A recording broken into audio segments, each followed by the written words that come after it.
Okay.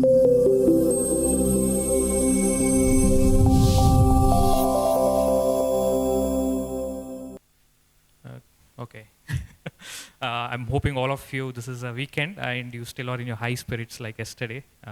So please keep those high spirits and we can have a good event today. Hi, my name is Bopana CJ. I work as a product manager in Philips, close to around 16 years of experience. And I thought let me kind of today introduce you guys to our keynote speaker and also about the keynote topic which we are going to kind of have a discussion. Yeah. Before I introduce the topic, I want you all to hear to a statement, and I'm just going to recite this once. Okay, it basically says, "Today is the tomorrow you worried about yesterday." How true is it for all of product managers, right?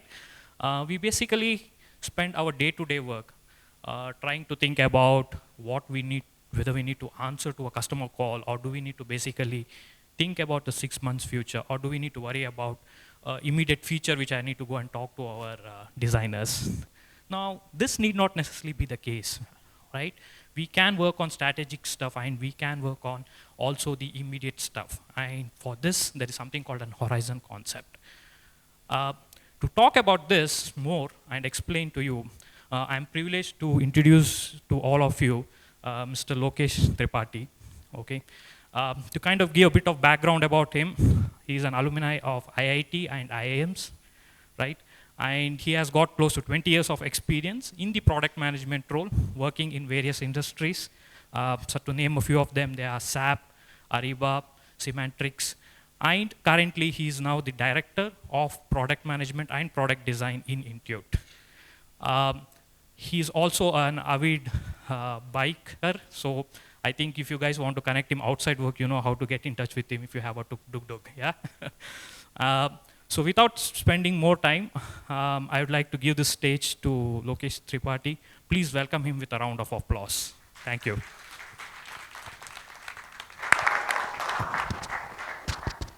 Check. Are you able to hear me at the back? Thanks. Thanks, Bopana. That was, thank you for the introduction. And I don't know how, where you picked up all the information. He reached out to me about, Lokesh, how can I introduce you? I said, just go to the LinkedIn profile and find out whatever you can. And after that, he was like, okay, I'm going to say these things. I said, yeah, that's absolutely okay. Then go ahead and do that. Few things. I then realized that if I had to actually go, if I was him, what would I do if my speaker doesn't give me any information? And what would you all do? Go to LinkedIn?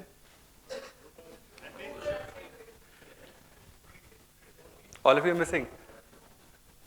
Will you not go to ChatGPT?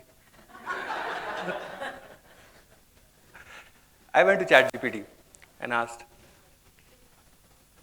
can you help me write an introduction for the speaker, Lokesh Tripathi, who works at Intuit? And this is what it said. Don't worry about all the details in there. This is what it said. And if you can just spend a minute reading through it. That's too extensive. Few things I want to highlight. And this is where you'll start seeing what's happening here. Field of technology and innovation, 20 years of experience, new and innovative ways, driving successful products, nurturing high-performance teams, all of that. And you're like, wow, this is my introduction. It's like being rattled out by ChatGPT. And then I see this. Prior to joining Intuit, I was working in IBM, Oracle, Sun Microsystems. I had no association with the organizations before. They are very awesome organizations, and I really love them, but I had not a fortune of working in any one of them. And then I came across this particular keyword, possible. And I think this is where the horizons are really shifting. And then I went back again and said, Lokesh did not work for Oracle or IBM or Sun Microsystems. I don't have access to internet. I can assist you in drafting. Can you give me some more information? I don't have access to LinkedIn. I don't have access to internet. That's what ChatGPT said. And that's when I realized how humanly humble ChatGPT is. Right? I apologize for this. That's what ChatGPT said. And there are a few things that to learn from this. One is, we are talking about, the topic of the day is shifting horizons, or rather, building products from India and unlocking horizons. And horizons are getting unlocked at a speed that you have not imagined 3 years before, 5 years before. It's really, really getting unlocked very fast. If you see the horizons, if you talk to anybody, the horizon right now seems to be divided into two parts.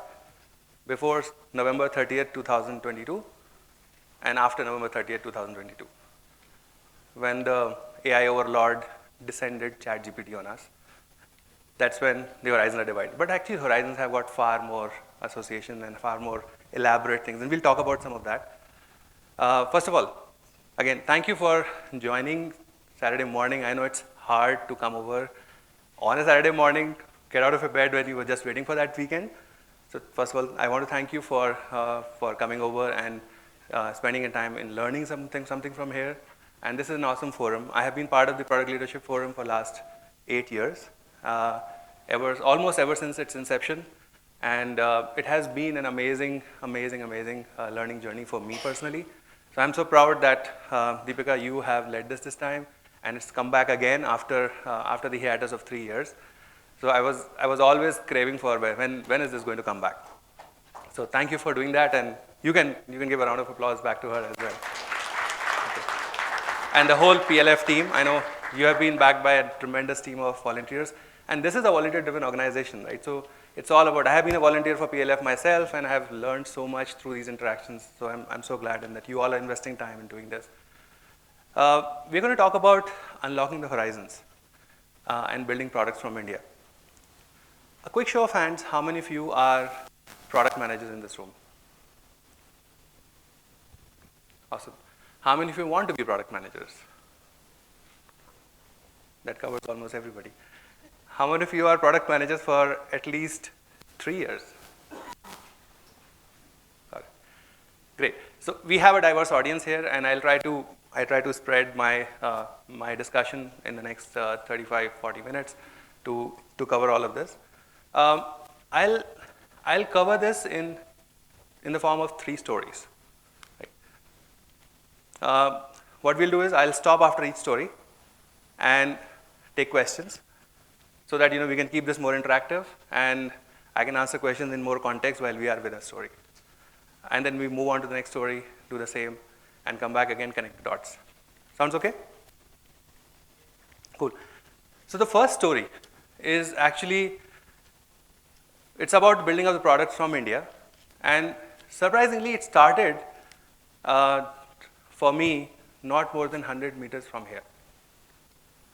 And I was working with SAP and right across the road. And I don't know how, maybe this is some dots connecting here. 18 years later, so they started in 2005, March, first week. We are also in March, first week. 18 years later, exactly at the same place, 100 meters radius from here, the story started. I was working with SAP Labs India, and this is a time when SAP was just starting to build its organization at a scale. Right? So it was at a time when the organization was scaling from when I joined, about 1,200 people were there, and we had a mandate to grow to around 5,000 over the years. So you can imagine what kind of traction that must be bringing in for our product organization. If you were a services organization, scaling to that level is like a month's job. If you're a product organization, scaling to that level is really hard. And there's a lot of organizational functions, everything else that has to come together to take this organization to that level. That was the time when I joined. I joined in a function, I was affiliated to a function of training and development team, which is a sub-function of HR. And we were bringing in new people, training them, deploying them in the projects. So you can imagine what was happening. you have to run the training programs, and SAP has, those of you who have been aware about SAP has a very specific proprietary languages, right, that we build the products on, ABAP. You have to train people on that and the newer technologies and bring them into production. Now, all of this was happening, and we realized that there are quite a lot of broken processes in the place. So me and my VP of the training function, we both sat down and we had a conversation about how do we take this to the scale. And we realized that this can't be done through Excel sheet. This can't be done through managing this ad hoc. There has to be a method to this madness. And we sat down and started creating some formulations of what could this be like. I did about 100 plus interviews with end users. These end users were managers, managers of managers, they were employees, all of them put together. We had a lot of conversations about how do you want this to be. And everybody was struggling with getting this in stage. And by the way, it's a large organization and very well set up. So I'm not saying we did a crack of a work there, but there was essential few things that were in. So it started with the process building first. Now when you scale, process can only take you so far. You have to productize it. And what we ended up doing was, out of this, now at this point in time, I'll take you back to my own background. I did my undergrad in architecture and design from IIT Roorkee. So I was the UX designer. I was the product manager. I didn't even know that was called product management, by the way, at that time. It was all about sitting down with the end users, understanding how can we make this whole process work seamlessly. At that point in time, we put this whole thing together. None of you know about this tool. There's something called Front Page, Microsoft Front Page. I used to sit down, design the entire UI on that. First whiteboarding, and then design that entire UI on Front Page, bring that down. There was a lean team of few developers that were loaned to us, and we were just working together to make this happen. And we created a first product. This first product was called Training Needs Capture System. SAP HR had, by the way, a very strong TEM. When I say SAP HR, I'm talking about SAP HCM solution, the SAP solution that is sold to our customers outside. So we had a very strong product already, but there was interconnectivity issues. There was a lot of live and lightweight working that required. So we created a very simple ASP SQL product, which is working in conjunction, loosely coupled with SAP HCM solution. And that's when the first product got created. What we ended up doing was, essentially this was all about user-centered design. And first time I learned that what I was doing was essentially nothing but product management. I had no idea about it. And what we ended up doing was, we created this product, launched with first set of cohorts, very first set of team, very small pilot we did. Learned from the process and realized that there were a lot of gaps in the product. Filled those gaps out there, and then created further next round of solution in that. And those iterations really helped. And those all done intuitively. Me and a very small team of people doing this, absolutely with the guidance from our VP of training, who was a key stakeholder in this. We created this product, and then we rolled out to the entire SAP Labs India. And gradually, this product went from that to a place where we were doing roadshows across teams. Talk about evangelization. This is exactly that. So we as product managers every day are evangelizing for the adoption of a product. That was happening.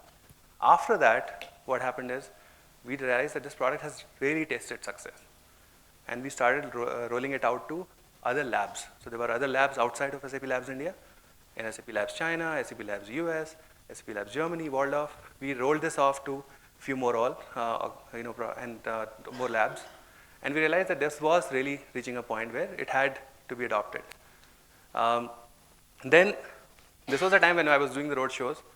One of the VP of product management in the SAP HCM, SAP ERP, he spoke to me and said, I'm not sure if you realize what you're doing is called product management.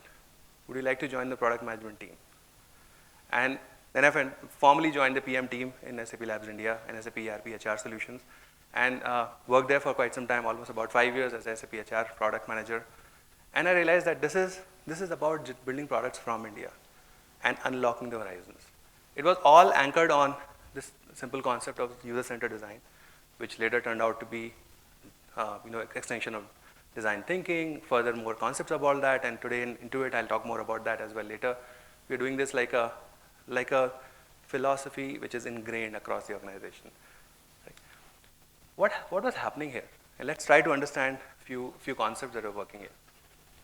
Product life cycle, people aware? Right? We went through the development phase to introduction phase, where we were piloting with a very small set of teams. Understood that from there to initial ramp up of rolling it out to entire SAP labs.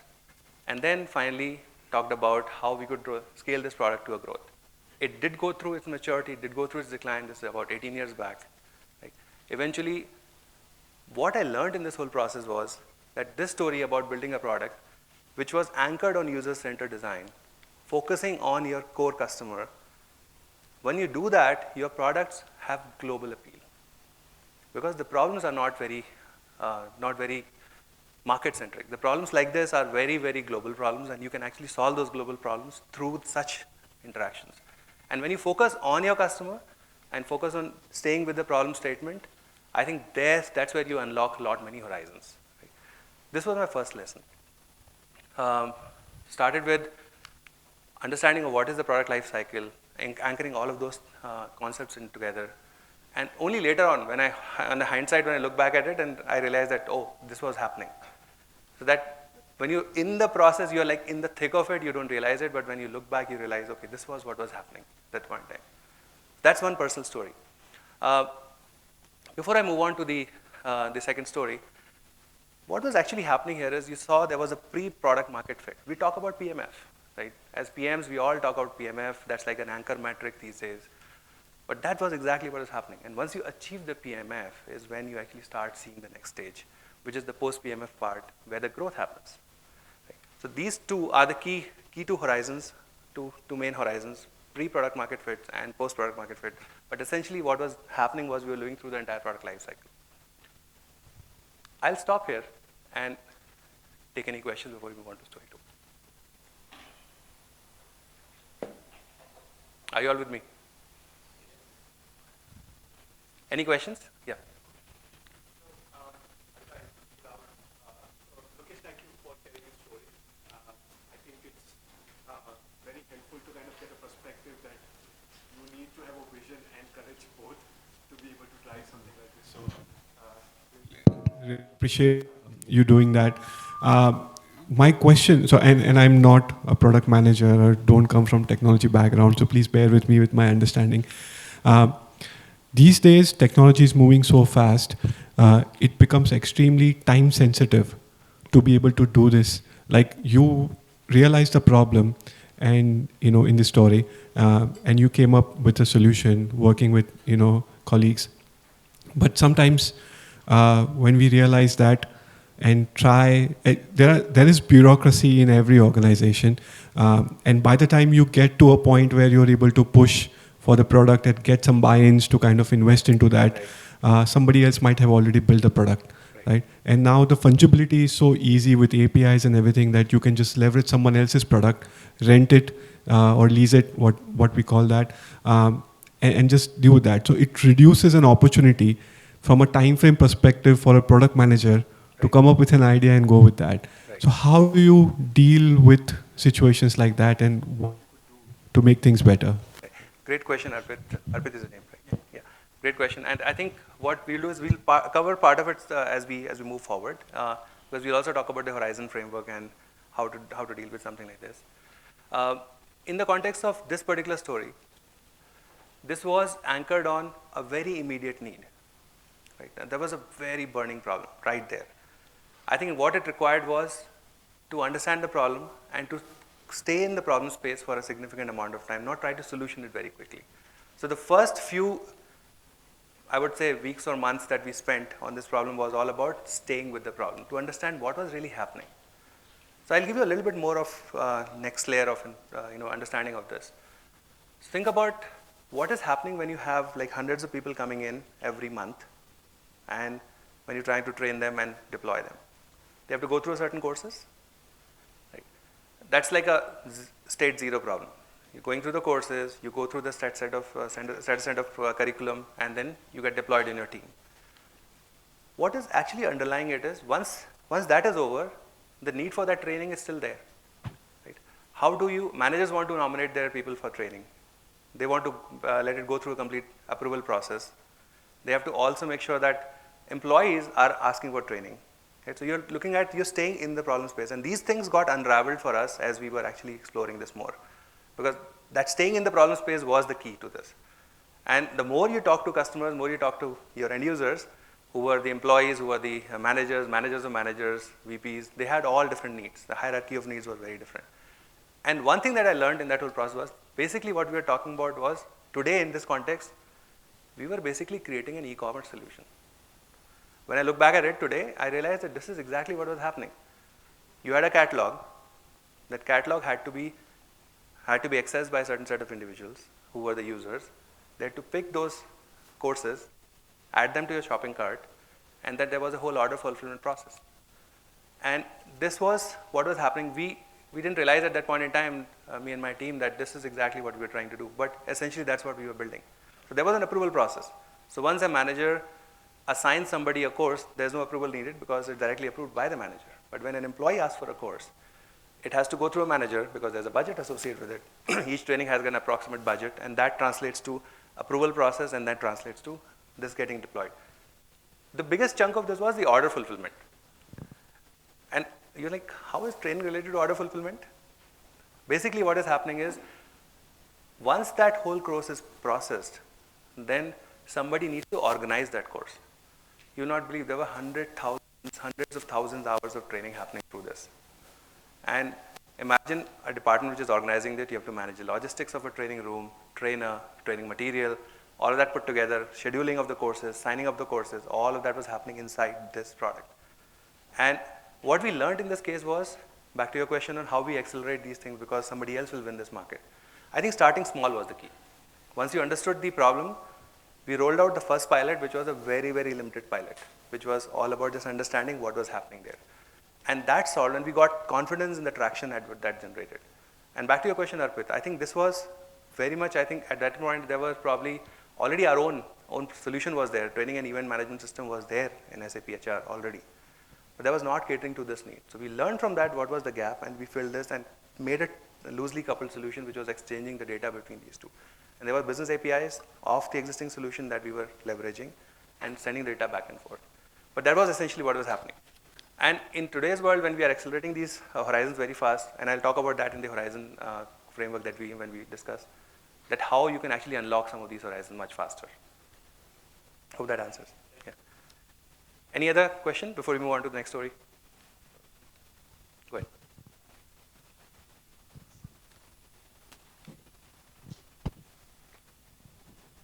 You can speak, I'll repeat your question. Sorry.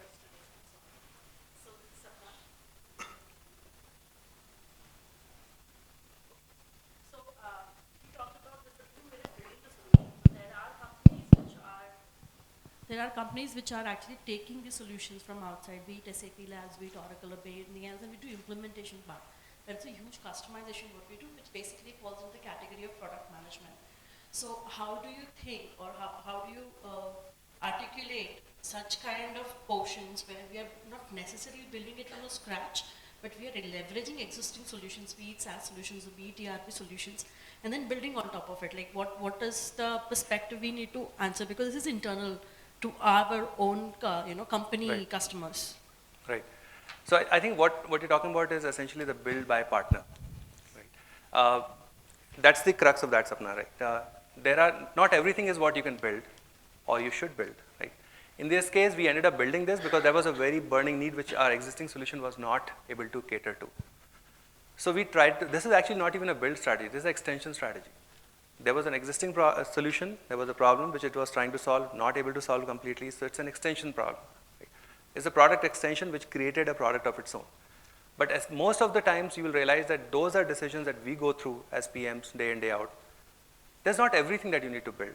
There are things that are there already, and you need to know how you can unlock those horizons by partnering. And we do that like today, day in, day out in Intuit. There are multiple solutions where we are partnering with already existing products there in the market. Right? And we are partnering in many cases with our competitors as well.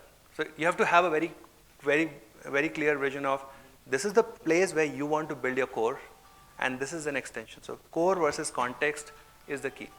If you understand this is your core solution, this is what you want to emphasize on, be deeper on that, and everything else is context, which you build to add to this or as an extension. Does it answer your question, Sapna? Thanks. We will. Good. It's a normal work.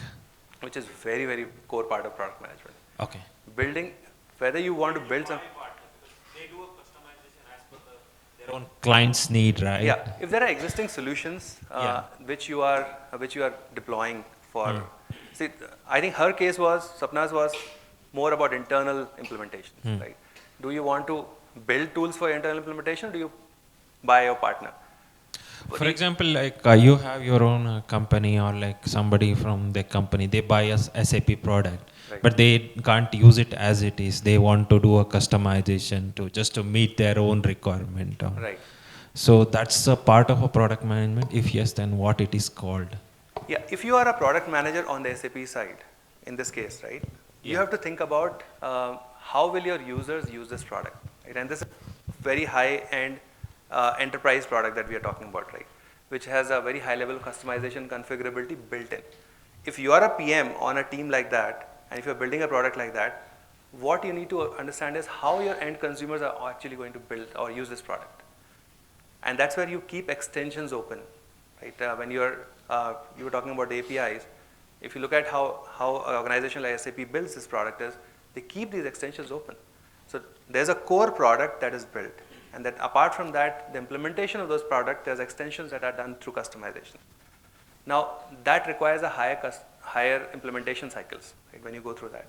Right, the longer implementation cycles, but as a PM, if you were a PM on SAP product or any product like that, you would think about, okay, where is my customer? How is my customer going to use this product?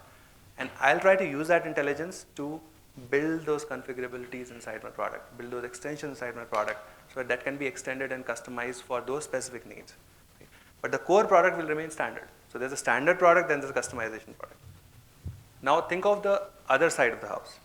When you are on the implementation side of something like this, you have to also be aware that you have to maintain those customizations. So if you are one of those implementers who is customizing this for the customer, who is implementing this product, you will have to be aware that whenever SAP ships any new features, upgrade, those connections should not break. That onus is on you as implementer. Right? If they are using standard extensions, then that is taken care by the core product. But if you're using any custom code, then that has to be done and maintained by you. Cool. I'll move on to the next story, and we'll take these questions more. The next story is, before I go there, what happened was I moved out of SAP and then joined Ariba. Ariba was in the procurement space and in the supplier relationship management solutions. Compared to SAP, I learned tremendous amount of work there, and then learned about product management in the cloud. And SAP went ahead and bought Ariba, so I was going back to SAP. And that's the time when I decided, okay, let me do something else. I love SAP, but I want to keep that option open for later in life. And then ended up joining an organization called Setmatrix. Now, Setmatrix, a little bit about Setmatrix. How many of you use NPS? Or those of you who are product managers, Net Promoter Score.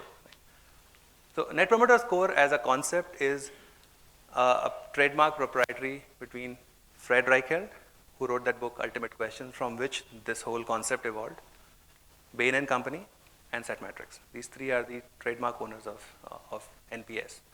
So I joined Setmatrix as a product manager, and we had a very interesting problem.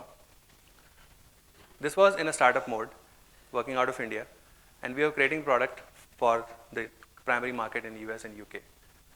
Now, the problem that we had was, we had a product which was existing, but the cycle times, the sales cycles were very long cycles. This is now B2B SaaS product. B2B SaaS product, which is highly customizable. Back to your question of customization. Highly customizable. We had almost custom codes for every large implementation that was there.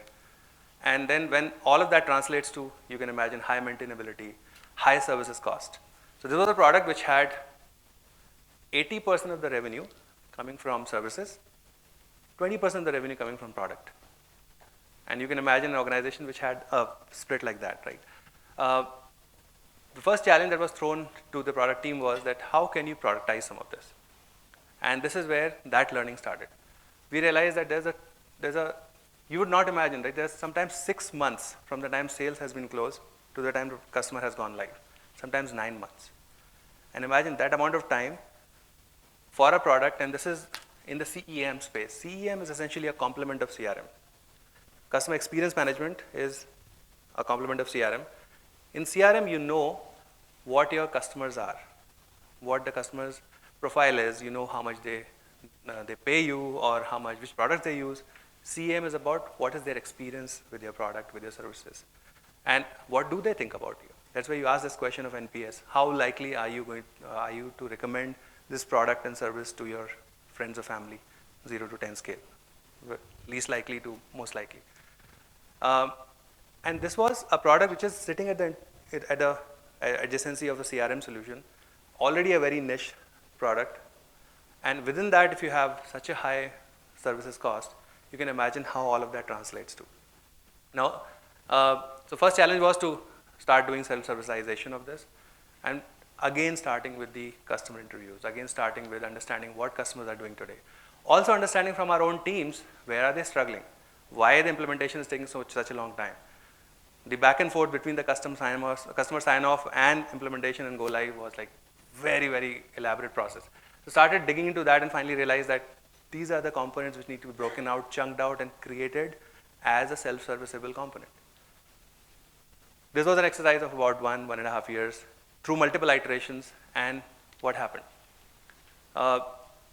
End of the 2 years, 2.5 years approximately, we ended up building a product which was highly self-serviceable. The go live could happen if a customer has signed off a deal. The go live could happen in an hour.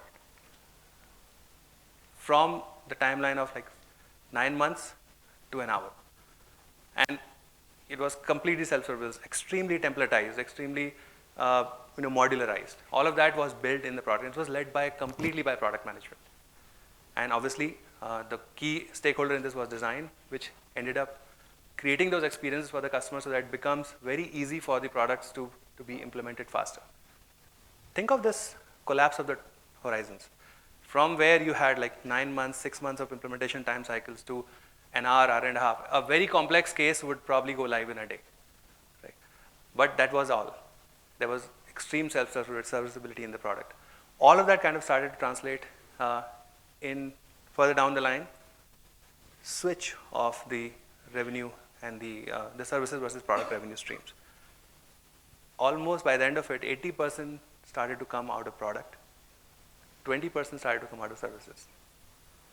And that 20% was almost 70% profitable. So you can imagine what was it doing. It also helped the customers to go live faster and realize the value of a product faster, but also it helped in whatever services that you were providing become a high value service or revenue stream for the organization. And that's the flipping of the revenue streams that happened. Between these two, what really ended up happening was, what were we doing? And this is where some of you who have, I know a lot of B school students at the back. If you've done your marketing, this is the Ansoff metrics. Essentially what we were doing was, we had a story we were trying to go deep in the existing market with the existing product. It was a story of market penetration. We were not able to succeed at that point in time. And how do you take this product to the next horizon? And we had that initial problem. We went down to the phase of product development. This is where that whole journey of 80-20 switching to 20-80 happened.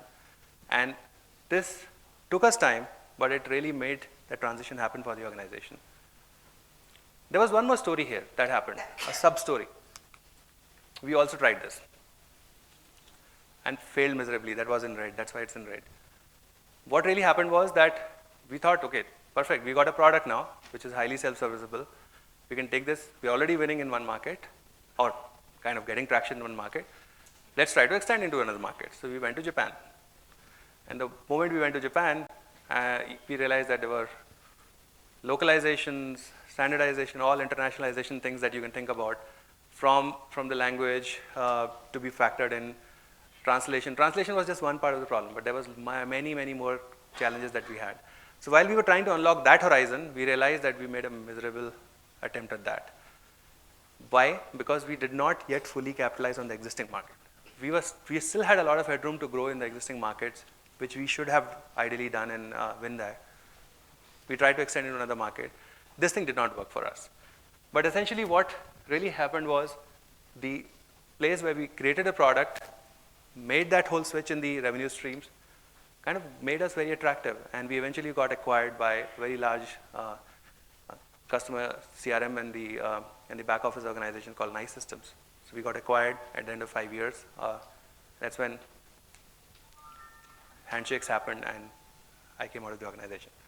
But this is a story of how again you building products from India, and this entire product, by the way, completely was driven from India. This entire thing was done and built from here. And you're talking about remote customer empathy, building a product for a market which is away from you, bringing all of that back in here and trying to build a winning product from here. All of this happened from right from here. I'll take a brief pause if there are any questions.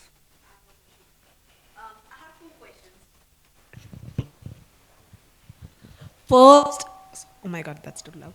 Hi, this is Priyanka here. So the first question is that you said that the product team was fully involved. So they were involved in all the phases, or it was just the product development phase? All the phases. So first of all was the discovery itself, right? Okay. That where exactly is the problem right now? So going deeper into the problem space to understand why is this challenge, right? When you have a very high implementation cycle from like 6 to 9 months, what is really driving that? Now, it required research with your own teams to understand what's happening internally. It required research with the external teams, I mean, this external stakeholders like customers. Also our sales team, right? So people who are on the ground who are actually dealing with this, Yeah. you talk to them as well to understand what is really happening in the sales cycle, what are they promising, and eventually what is happening on the implementation side. The key stakeholders here were the customers. So you have to actually go and do the user research with the customers, try to understand with them what is that they're dealing with, what is that they're expecting and what is that they're not finding. Right? Okay. So it required like all of this, and that was completely done by the team in India. The key challenge there is how do you establish this remote customer empathy? You can travel only so many times. Yeah. Right? If your primary market is in the US, you can only travel so many times. But we had to take that, right? There was a key cost factor that we had to take to ensure that that you bring it all those customers insights back into the development team, and this was planned very well. I think a lot of that's why starting from inside out helped a lot to understand what were the challenges that we had internally, and then take that out to design your user research such that you can actually get most insights from the customers in a shorter period of time.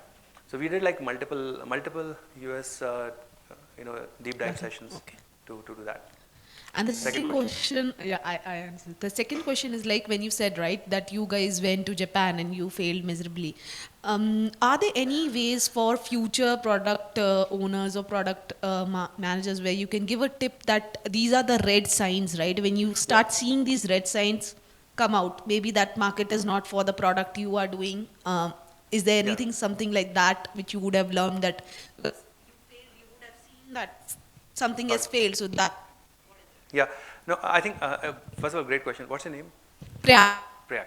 I think a great question from the, how do you expand the markets, right? I think that's why this metric that we just saw, the answer of metric plays at the helm here. I think the key is, you have to ask this question, have you done enough to win in your existing market? Is there more left there? And if the answer to that question is that we have maxed out on this market, I think always good to keep those horizons ready. Right? This is about, again, collapsing those horizons, right? So keeping those horizons ready, keep understanding what is happening in the other markets, and can you actually go, is there a horizon 2, horizon 3 market which you can actually bring into your fold? So that research should be always on as a PM. But I think more question is that, are you winning already in your markets? Are you the market leader? We were not. Honestly, we were not the market leader in our existing primary market. I think we had a lot more headroom left to grow within the existing organization or existing market itself. That I think that was a missing point. But yeah, this was a good learning. I'm glad we learned and failed fast very quickly on that. Even if you want to try that, go in there, experiment, and bring that learning back in here. It's a very mature market, by the way, right? So if you're expanding to a market like that, you will obviously try to understand what the market dynamics are, who are the existing players in the market, and are you in a position of winnability there, right? I think those things as a PM you will analyze. And it's a combination of the product managers and the business teams working together to see what opportunity lies there. I think that kind of comes together in this case. Right. I have a question. So the extension product, when you took up that endeavor, so you go through the customer experience journey, the CJMs, then so for that. And is that how you take up? You're talking about the first story? Yeah, the Okay. extension of products. Yeah. So I think extension of product, when you build, one of the key things there is to understand how your customers are currently using the product. And what is that is left as a gap that you're trying to fill. Right? And does that gap, going back to Sapna's question, does that gap is meaty enough for you to build it? Is it part of your core? Or is it something that you will have to build for the context, right? So understanding of that core versus context is also important, Praveen, in this case. One key aspect is that you will still have to map out what your users are doing, what's the customer journey through which you are traversing, and how that translates to those extension opportunities. So in those cases, definitely, I mean, we started with exactly that. We started with understanding what the users are doing, how the user-centered design is not playing in this whole space, what are we really missing out, and also the key was understanding that those touch points where we were really not able to fill. That's when the extension opportunity clearly stared at us, and we could do that. Cool, very good. Can I take his question? Yes, sorry. Hello. Yeah.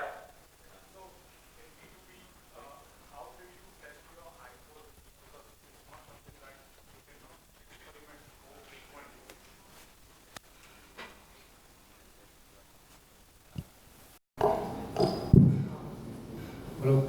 I hear you. Yeah. So, as a product manager, right? Many times after going to customer journey, we have to test some of the hypotheses, right? And in B2B, it's a bit difficult. You don't have that frequent chance to do that. So, how you did it when you tried out for new product? For example, in this case, going from like 8 months to 1 hour. Right. How you tested your hypothesis?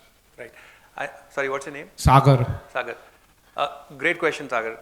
And this is something which B2B product managers deal with like day in, day out. Right? One mistake that we often make is we talk to the people who buy the product. The people who are buying the product, and I'll talk about that as well, the separation of the user and the buyer of the product.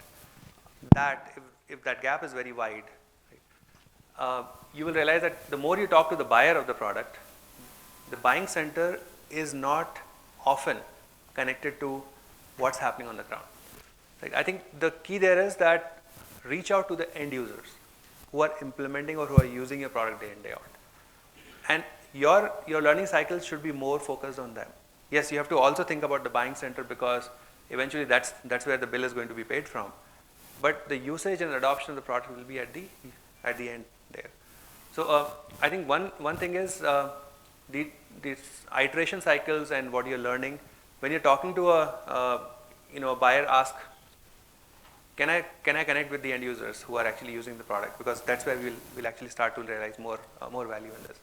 This whole 6 to 9 months to our journey was actually about talking to the end customers, end users. You realize that we were all only talking to this audience and not realizing that once they have sold, once they bought, rather written the check, we only meet them once the renewal happens. You are not really meeting them so often. But your customers or the end users, they are constantly complaining about they are not able to get the service, they are not able to get what they require from the product, and that's why that challenge is there. Right? So I think connecting to that end user is the key in a B2B SaaS. And whether it's a B2B SaaS or B2B on-premise, right, in both those cases, the end user is important. And oftentimes, we as a PM miss that. So I think key to that is, can you actually reach out to the end users and have more conversations with them, because that's where your product is getting used. And we don't often realize they are actually the biggest influencers of the buying process. Internally, if you take your own organization, right? Whenever somebody who is a buying center wants to write a renewal check, they first reach out to the end users. Are you using this product? How much are you using this? What value it is bringing to you? So they are already influencing that decision, right? Only that you are not part of that whole conversation. If you bring them in, you already start to get the feel of what are the things that you are missing, and you kind of influence that upstream. Does that answer, Sagar? Cool. Sorry, now back to you.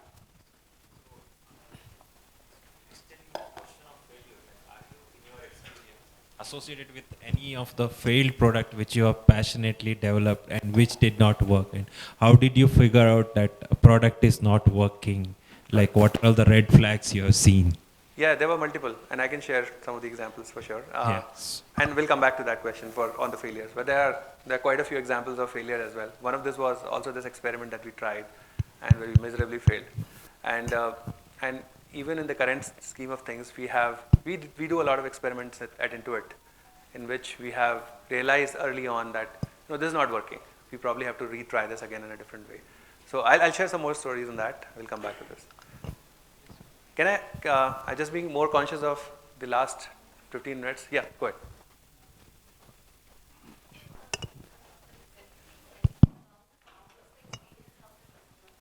You were trying to get into more conversation.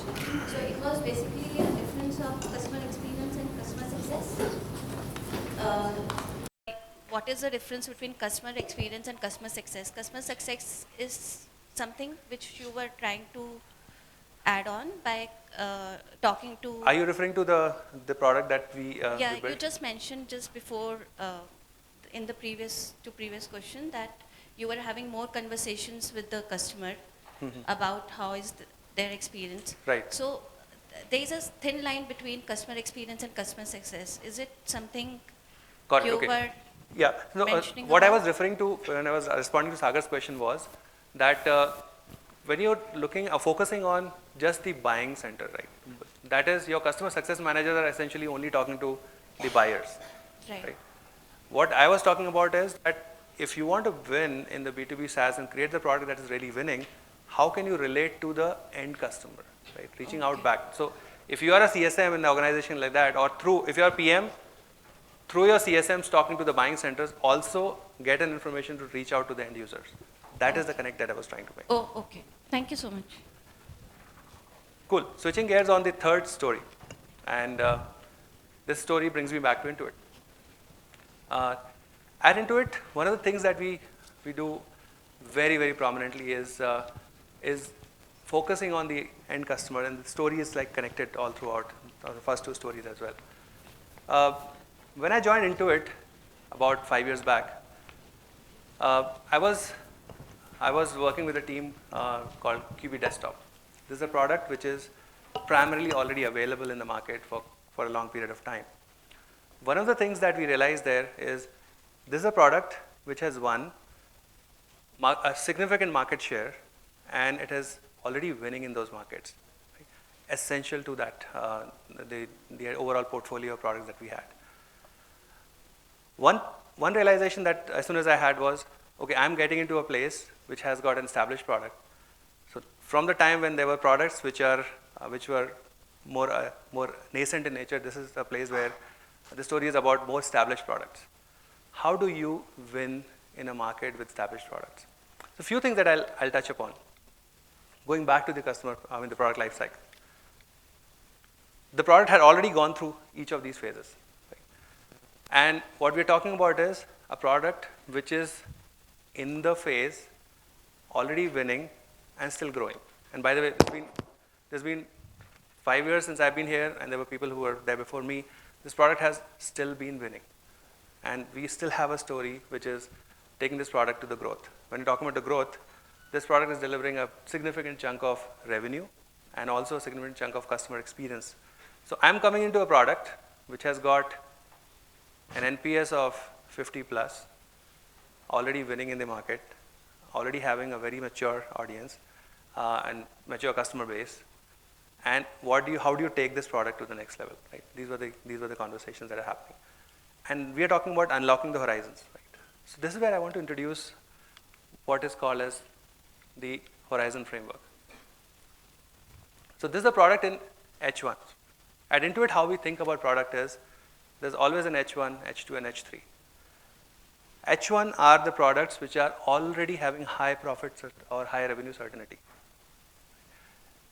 And they are more here and now. You are having a product which is here and now. You have more winnability through those products already winning in the market. You're more focused on ensuring that how you bring more revenue back out of those products. Right? H2s are the products which we are making early bets on. We have seen some good traction, and we have products like QuickBooks Online Advance, which is our win in, or rather our bet in the mid-market space. And we're already seeing some tractions in there, early tractions in those products. And if you look at our 10K filings, you'll realize that all these products are mentioned in those on those reports that we file with SEC. That these are the products that we are making the next level of bet. These are Horizon 2 products. Right?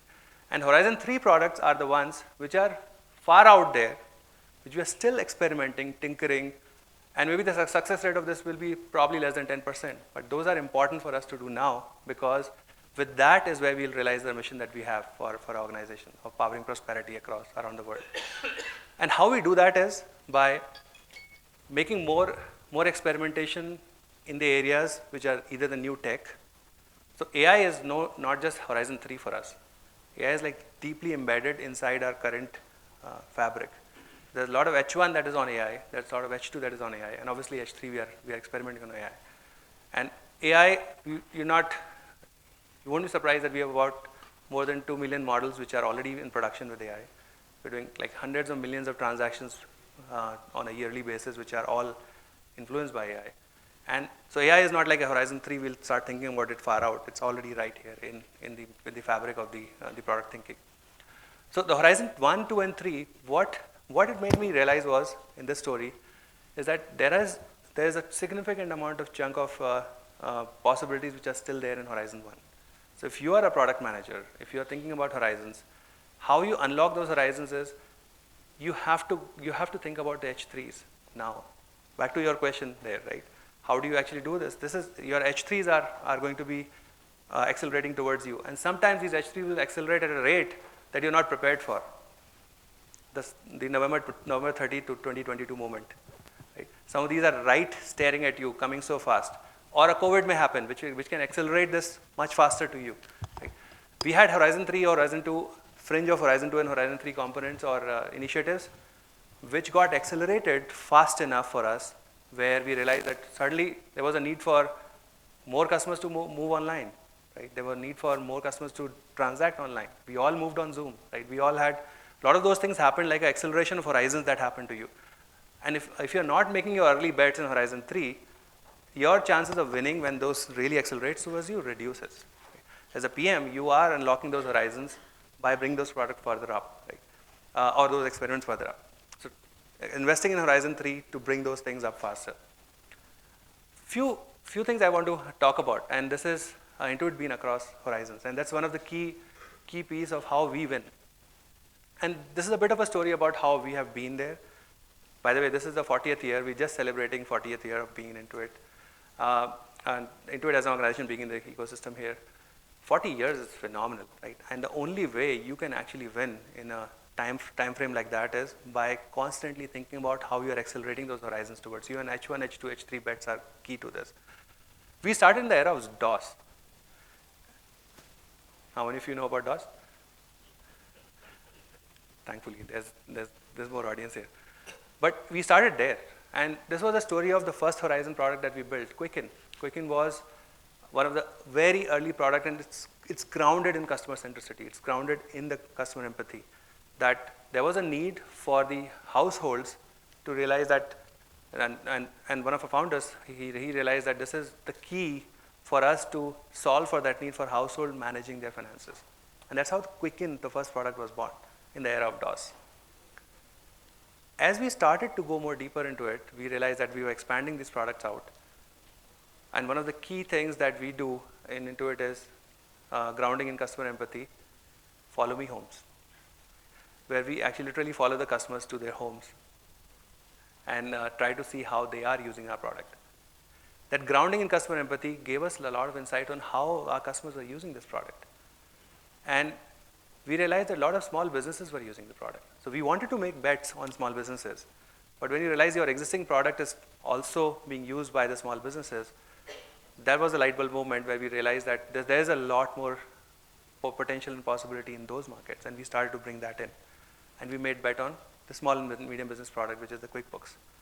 That was, at that point in time, a Horizon 2 product, which kind of accelerated very fast to a Horizon 1 product. And as we went further down to the era of web and mobile, and now to the era of AI, we have products which are out there in the H3, which are accelerating much faster. There are products in H2, which are accelerating much faster towards the Horizon 1. And those products, as we are investing more and more energy on that, a lot of those products are being driven out of India. I talked about one of the product lines that is completely driven out of India. We have the first product that I talked about, QuickBooks Desktop, the entire product design and even the business teams, business leadership is sitting out of India. We are building that product from here for the world. Right? And at the same time, there are newer products that we are betting from this place. And all of that is happening just because we were able to keep ourselves grounded on the remote customer empathy. At any point in time, any day, if you realize that there are PMs and designers constantly talking to customers on the other side of the world, because that's our primary market. We are in the mornings or the evenings constantly talking to those customers, getting those insights and customer empathy back in here. And that is what is making us win in these markets. And definitely we are expanding the markets, we are going to the different horizons. But this unlocking of the horizons is happening through this deep customer empathy and how we are able to think about those products early on. We're making heavy bets on AI again and embedding AI throughout the entire product lines. But that's essentially Intuit across horizon and how we are winning it. And that's how we are powering the prosperity around the world. We are a mission-driven company and trying to power that prosperity around the world through this. That's my third story. And I can take more questions, and depending upon how much time we have.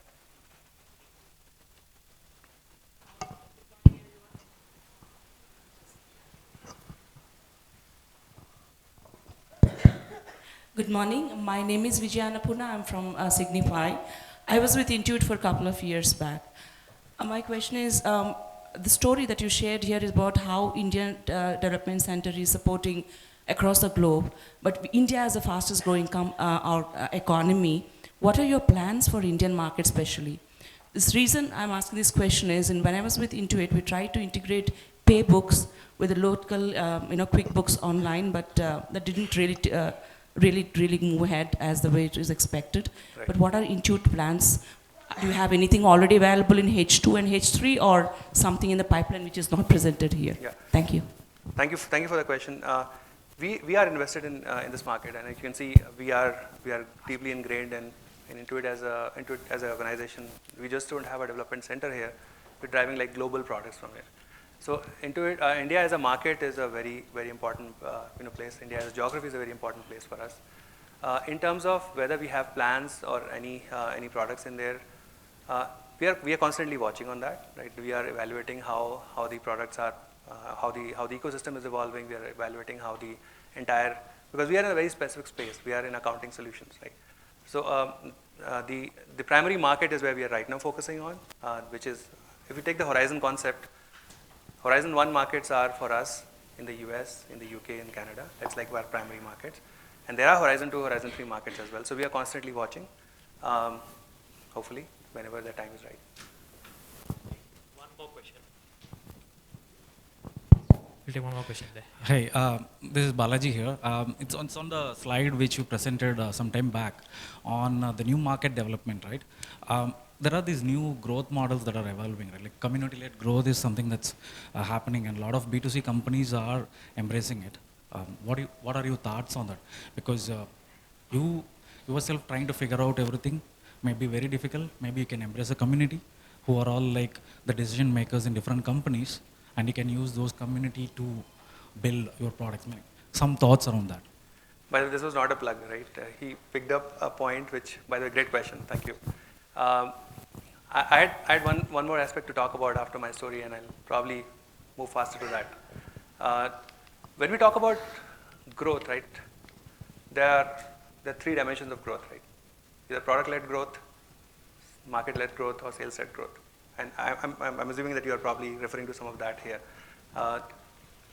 Growing and leveraging the growth, which is primarily a product-led growth in a company like ours, right? There are dimensions to it. If you see, depending upon how your product is, if it's high on self-serviceability,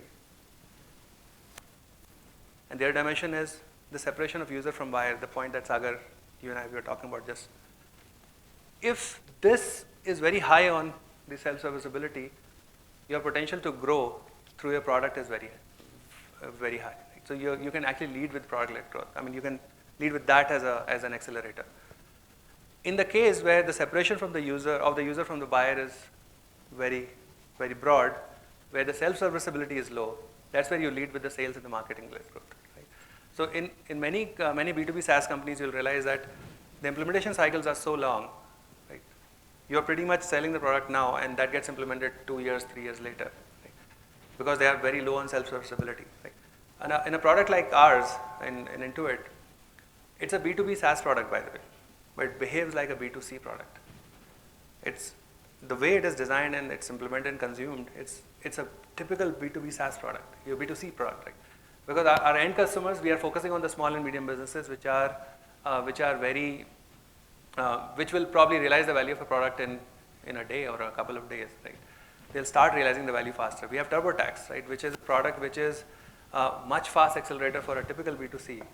You snap, there's a snap tax optionality in this. You can actually pretty much snap your W2 forms and you can file your taxes. So there the value realization is much faster. It's an extremely high self-serviceable product. So if your product is high on self-serviceability, you can actually lead with product.